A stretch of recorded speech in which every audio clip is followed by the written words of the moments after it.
मेरी टीचर थी। नहीं ये होता है, ये नेचुरल है। हाँ? मेरा भी था, बड़ा अच्छा वो था, मगर ऐसा कुछ कभी किया नहीं, वरना तो शादी हो जाती। तो कभी अच्छा अफेयर किया ही मतलब नहीं। ये तय था कि अगर अफेयर चलता तो शादी हो जाती। अफेयर तो किया ही नहीं ना, हमेशा अनफेयर है। ये अनफेयर रहे Unfair या है। हाँ अनफेयर रहे या अफेयर में रहे, ये सब भी जानेंगे हम जवेरिया के साथ जनाब। यहाँ लेते हैं एक ब्रेक के बाद मिलते हैं। यकीनन जवेरिया हमारे साथ मौजूद होंगी और फिर देखेंगे कितनी बातें इन्होंने छुपाई हैं, कितने वो बातें जो इन्होंने सच सच बोली हैं, सब जवेरिया से भी जानेंगे। और यकीनन और मज़ीद बहुत सारी ऐसे सवालात मेरे पास मौजूद हैं जो अभी करने बाकी हैं। पर लेते हैं एक ब्रेक के बाद मिलते हैं आपसे। उन्होंने कहा कि भाई अगर मेरी ज़िंदगी में कोई होता तो आज आप नहीं आती, वही मेरी ज़िंदगी में होता, आप नहीं होता। अगर आपसे कहा जाए कि जवेरिया में अगर कुछ चेंज करना हो तो आप? अब तो कुछ नहीं हो सकता।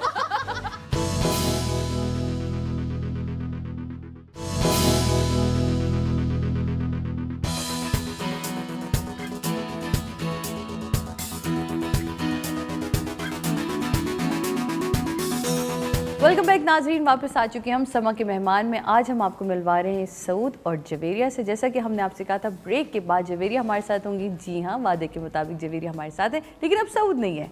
हमने जान के ऐसा किया है क्योंकि अब जानेंगे जवेरिया से कुछ दिल की बातें, कुछ राज उगलवाएंगे। तब तक सऊद चेंज कर कर आते हैं। वेलकम करते हैं अगेन जवेरिया को। वेलकम। तुम बताओ एज अ वाइफ, अब एक फिल्म स्टार से शादी, क्योंकि हमारा तो छोटा मीडियम है ना, टीवी हमारा बड़ा छोटा मीडियम था, हम लोगों ने साथ काम किया। जब फिल्म स्टार से शादी की तो कौन से वाले वो खौफ थे जो दिमाग में और दिल में थे, और कौन सी खुशी थी जो बहुत ज़्यादा थी? पहली दफ़ा रिश्ता आया और मेरी पप्पू ने बताया कि वो लोग रिश्ता लेकर आए हैं। हाँ। जबकि इनकी भांजी ने फ़ोन किया था कि हम मिलने आना चाह रहे हैं। तो मैंने कहा किसका रिश्ता? पप्पू ने कहा मैंने कहा नहीं, मैंने कहा आपको गलत फहमी हुई है। पप्पू कह रही नहीं, वाकई वो लोग रिश्ता लेकर आए हैं। तो मैंने फिर अम्मी से, दादी से, पप्पू से ये कहा, मैंने कहा मैं कैसे कर सकती हूँ किसी फिल्म स्टार से शादी, कितने स्कैंडल होते हैं और ये होता है और वो होता है, पता नहीं क्या क्या। तो मेरी दादी ने मुझे कहा कि देखो बेटा, जो शख्स डायरेक्ट तुम्हें रिश्ता भेज रहा है, बजाय इसके कि तुम्हारा फ़ोन नंबर लेता, तुमसे मिलने का कहता, तुम, क्योंकि शोबिज़ में तो हम काम कर सकते हैं या किसी भी बहाने से बुला सकते हैं, तो या कोई ऐसी वैसी बात करता, वो तुम्हारे लिए ज़्यादा बेहतर आदमी होता है या ये ज़्यादा बेहतर है जिसने डायरेक्ट अपनी फैमिली को भेजा, इज्जत दी है, डायरेक्ट रिश्ता भेजा है, बगैर ये जाने हुए कि तुम्हारा पास्ट क्या था या तुम अभी क्या कर रही हो या तुम्हारी ज़िंदगी में क्या हो रहा है। तुमने एक बड़े पीक पे अपने काम को छोड़ा। मैं हम सब उम्मीद से कर रही थी उस वक्त, बिल्कुल उस वक्त, वो भी कर रही और थी। एक टाइम था जवेरिया जलील का, नज़र आती थी एक हीरोइन, एक हमारे पास बड़ी पावरफुल हीरोइन हमारी मौजूद है। हम तो कहते हैं सऊद आप हमारी हीरोइन ले उड़े, लेकिन ये मैं आपको बता दूं कि सऊद नहीं ले उड़े, सऊद से पहले इन्होंने कुछ 4 साल पहले ही उन खैर बात कह दिया था, इस काम को छोड़ दिया। तो दिल भी नहीं किया कि यार इतनी बिजी लाइफ होती है हमारी शोबिज़ की। सादिया, जब किसी चीज़ से दिल आपका हट जाए ना, क्योंकि देखें आप जब भी, मैं हर लड़की यानी की, आप काफ़ी हेड स्ट्रॉन्ग हो। हाँ। सोच लिया तो बस कर लिया, क्योंकि देखें जब खासकर लड़कियों की बात मैं कर रही हूँ, मर्द हजरात तो फिर भी फैसला करने में वो तो उनकी थोड़ी गैरत वैरत भी होती है, तो ईगो के हिसाब से भी आगे नहीं करते जो कह देते हैं। लड़कियों का थोड़ा ये थोड़ी सी वो होती है कि चलो कोई बात नहीं ये वो, लेकिन मैं कहती हूँ कि जब भी किसी भी लड़की, कोई भी लड़की हो, तुमने मेरे साथ काम किया, मैंने तुम्हारी प्रोडक्शन में भी काम किया है, मेरी फर्स्ट और हम लोग कितना आराम से काम करते थे। तो जब कोई भी लड़की किसी भी फील्ड में हो, जब उसको ऐसा लगता है कि इज्जत में थोड़ी सी भी कमी आ रही है, तो फिर मेरा नहीं ख्याल कि वो लड़की उस जगह पर एक सेकंड भी ठहर सकती है। तो फिर मैंने इसलिए काम छोड़ दिया, और उसके बाद फिर जब मेरी सऊद से बातचीत का हुआ सिलसिला, मैं बड़ी डरी हुई भी थी, लेकिन मेरी दादी ने, अम्मी ने मुझे समझाया, पप्पू ने समझाया, तो मैंने कहा चलें ठीक है, आप लोग कह रहे हैं। तो सऊद वैसे कोई चाव नहीं था, मतलब दादी पुप्पी ने समझा दिया तो ठीक है, हाँ ठीक है। चाव नहीं, मुझे तो डर था ना थोड़ा सा, लेकिन एक होगा तो ना। किस बात को?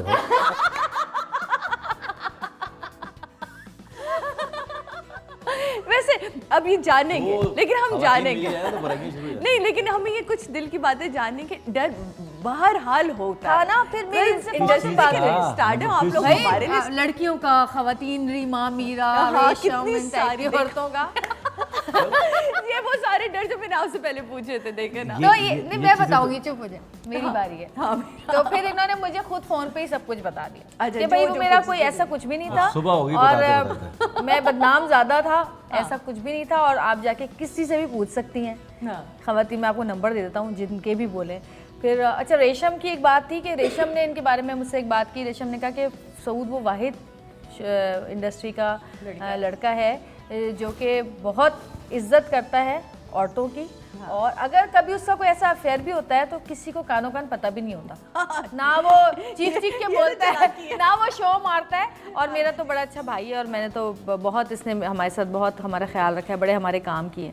तो खैर इन्होंने मुझे फ़ोन पे सब कुछ बता दिया। मैंने कहा कि ठीक है, मैंने ट्रस्ट किया इन पे, मैंने, मेरा जो बाजी था मैंने इनको बताया, इनका जो था सब कुछ इन्होंने मुझे बताया। और फिर उन्होंने कहा कि भाई अगर मेरी ज़िंदगी में कोई होता तो आज आप नहीं आती, बिल्कुल, वही मेरी ज़िंदगी में होता, आप नहीं होती। और हमने एक बात ये की कि हमने जब शादी की तो ये हमारे म्यूचुअल अंडरस्टैंडिंग थी, इनका आइडिया था वैसे कि निकाह जो है हम ओपनली करेंगे ताकि लोगों में कोई वो ये ना हो कि पहले कर लिया, नहीं वो कहानियाँ शुरू हो जाती हैं, पहले कर और लिया था, हमने किसी को बताया नहीं कि हमारा रिश्ता तय हो गया है। एक्चुअली मैंने अपना फ़ोन बंद कर, नंबर जो था वो तो मेरे 4 साल से बंद ही था, क्योंकि मैं शोबिस छोड़ चुकी थी, तो मैंने अपना नंबर चेंज कर लिया था। फिर घर भी नया था तो घर भी चेंज हो गया था, तो ना किसी को घर पता था, ना किसी को नंबर पता था, और ना किसी को ये पता था कि मेरी जो है ना, सिर्फ शान, रैम्बो और अरबाज वगैरह को पता था, क्योंकि वो लोग रिश्ता लेकर आए थे साथ। इनकी साइड ना ससुराल, पूरे ससुराल को बताया हाँ, और हमारे यहाँ किसी को भी नहीं पता था। फिर जब मेरी मंगनी इनके साथ हुई है, जिस दिन शादी की तारीख तय की गई, उस दिन फिर आकिफ को और आकिफ को मैंने बुलाया, तो आकिफ को ज़ाहिर है फिर पता था। उसके बाद जब शादी हुई तो आज शादी वाली रात आप मुझे तैयार कर रही थी, और मैं तुम्हें आज बड़े मजे का किस्सा सुनाती हूँ जो कि तुम्हें किस्सा पता नहीं है अभी। अच्छा, तुमने मुझे तैयार, तुमने मेरे बाल बनाए थे, याद है? बाल बनाए, मैंने कस के जूड़ा बनाया, पिन्स लगाई, दुपट्टा सेट किया। जब शादी हो गई तो शादी की रात पिने ही नहीं खत्म हो रही, पिने ही नहीं खत्म हो रही, पिने ही निकाली। भैया कोई 100 से भी ज्यादा पिन्स मेरे सर पे ना खत्म ही ना हो। सोचने का ये किसने दुश्मनी की है आज आपके साथ, मुझे लगता है सुबह तक पिने ही निकालते रहेंगे हम लोग। मैंने कहा ये सादिया ने किया है। तो हमने तो उस रात भी बड़ा याद पड़ा है। यानी कि मैं बड़ी खास पर्सनालिटी मेरी रही इनकी शादी में, देखे दुश्मन था जिसने पिने लगाई है सर पे। बट मैंने वो सब कुछ मोहब्बत में किया था, क्योंकि वो बाल किसी तरह ठहर ही नहीं रहे थे। ये लेकिन तो खैर अगेन वो चलता है। एक, बहरहाल दुल्हनों को इतना ही मुश्किल आलिया ने भी मुश्किल से बहुत गुजरना बढ़ पड़ता चढ़ है के साथ। सही, हंसते खेलते माशाल्लाह ये जिंदगी गुजरी। कोई रिग्रेट लगता है लाइफ में? हाँ, एक है। मेरी दादी, तुम्हें तो पता ही है, तुम तो मिली ही हो, और दादी ने हमेशा मेरे लिए बहुत दुआएं की हैं। माँ बाप की भी दुआएं हैं, लेकिन दादी जो थी वो बिल्कुल मेरी माँ की तरह ही थी। तो वो एक पछतावा ज़िंदगी से नहीं जाता। और मैं सबको कहती हूँ कि भाई ज़रा सी भी अपने वालिदैन की या करीबी लोगों की अगर आप सुने कि तबीयत ख़राब है तो फ़ौरन उनके पास जाएँ। आप चाहे दुनिया के किसी भी कोने में हो, आप फ़ौरन वहाँ जाएँ, क्योंकि वक्त और लम्हा हमें, वही कहते हैं ना कि ये वक्त आपको बता के नहीं आता